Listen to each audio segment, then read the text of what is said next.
Like కొట్టిరా first ఇలా వెళ్ళి like కొట్టేసేయండి. Like కొట్టేసినాక మళ్ళీ మనం వచ్చి మాట్లాడుకుందాం. థర్డ్ పాయింట్ వచ్చేసి కమ్యూనికేషన్ వ్యవస్థ. ఇండిగోలో కమ్యూనికేషన్ వ్యవస్థ మరీ బరస్ట్గా ఉందన్నమాట. ఇండిగోలో ఇంకా కమ్యూనికేషన్ వ్యవస్థని బలపరచాల్సిన అవసరం ఉంది. ఒకే ఒక మెయిల్ ఐడి ఉంటుంది, లేదా సోషల్ మీడియా ప్లాట్ఫామ్లో ఎవరైనా ఏదైనా పోస్ట్ చేస్తే దాని కింద కామెంట్ పెడతారు తప్పితే దీన్ని యూజ్ చేసుకొని అసలు ఈ కమ్యూనికేషన్ వ్యవస్థని బలపరచాలి అని చెప్పి ఎక్కడ ఇండిగో అనుకోదనమాట. నేను చాలాసార్లు చూసిన బ్యాగ్ డ్యామేజ్ అయినా, ఫ్లైట్ క్యాన్సిల్ అయినా సరే, రీబుకింగ్కి సంబంధించిన ఇన్ఫర్మేషన్ అయినా సరే ప్రాపర్గా ఎక్కడ దొరకదు. అండ్ ప్రాపర్ సపోర్టివ్ మెయిల్స్ కానీ, కాంటాక్ట్ నెంబర్స్ కానీ వీళ్ళు ఎక్కువ ప్రొవైడ్ చేయరు. దానివల్ల ప్యాసింజర్స్ అనేది చాలా చాలా చాలా ఇబ్బందికి గురవుతారు. సో ప్రాపర్ కమ్యూనికేషన్ వ్యవస్థని ఈ ఒక్క నెల కోసమే కాకుండా త్రూ అవుట్ ఇండిగో ఉన్న నాళ్ళు ఇది మెయింటైన్ చేస్తే బాగుంటుంది. అండ్ గవర్నమెంట్ కూడా దీని మీద క్లీన్గా అబ్జర్వ్ చేస్తున్నది. వీళ్ళు ఏం చేస్తున్నారు, ఎట్లా చేస్తున్నారు, కాస్ట్ ఎఫెక్టివ్ పేరు మీద ప్రతిదీ వీళ్ళకి నచ్చినట్టు వీళ్ళు బిహేవ్ చేస్తున్నారనమాట. సో దీని మీద ఒక కన్ను పెట్టినారు ఇప్పుడు గవర్నమెంట్ అనేది. ఫర్దర్గా వీళ్ళు ఏ డెసిషన్ తీసుకున్నా, ఏది చేస్తున్నా సరే గవర్నమెంట్కి ఈజీగా తెలిసిపోతుంది. ఒకసారి మిస్టేక్ జరిగితే గవర్నమెంట్ సెట్ బ్యాక్ అయింది, వీళ్ళని చూసుకొని వీళ్ళు ఏమేమి మిస్టేక్ చేస్తున్నారో అవన్నిటిని కౌంట్ చేసుకుంటుంది అనమాట. అన్ని ఓ రోజు మాట్లాడుకుందాం. కమిటీ అయితే వేసినారు, ఆ కమిటీ ఇన్ఫర్మేషన్ ఇస్తారు కదా, ఆ కమిటీలో మనకి ఇంకా మరిన్ని విషయాలు తెలుస్తాయి.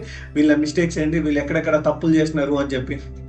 అండ్ ఫోర్త్ థింగ్ వచ్చేసి న్యూలీ రిక్రూట్మెంట్ని ఆపేసినారు. సో కొత్త రిక్రూట్మెంట్ అయితే 6 నెలల నుంచి అంత ఎఫెక్టివ్గా తీసుకోలేదు అని చెప్పి వినిపిస్తుంది అనమాట.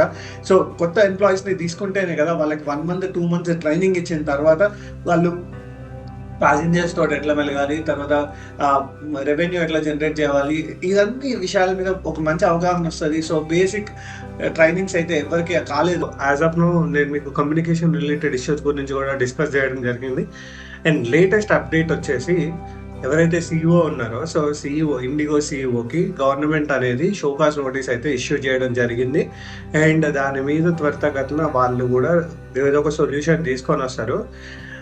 ఇన్ ఫ్యూచర్ గవర్నమెంట్ నుంచి ప్రతి విషయం మనకు తెలుస్తుంది. ఎందుకంటే Indigo failed in handling the passengers కదా. సో అందుకని గవర్నమెంట్ అనేది, సెంట్రల్ గవర్నమెంట్ టోటల్గా టేక్ కేర్ చేస్తుంది. సో ఏం జరుగుద్ది అనేది చూడాలన్నమాట.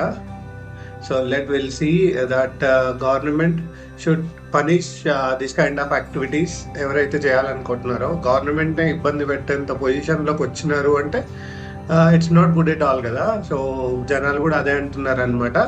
సో ఇట్లాంటివి ఇంకోసారి పునరావృతం కాకుండా civil aviation minister Rammohan Naidu గారు ప్రికాషన్స్ తీసుకొని వీళ్ళని ఇట్లాంటి ప్లేయర్స్ని కొంచెం కంట్రోల్లో పెట్టుకుంటే బాగుంటుంది అనమాట.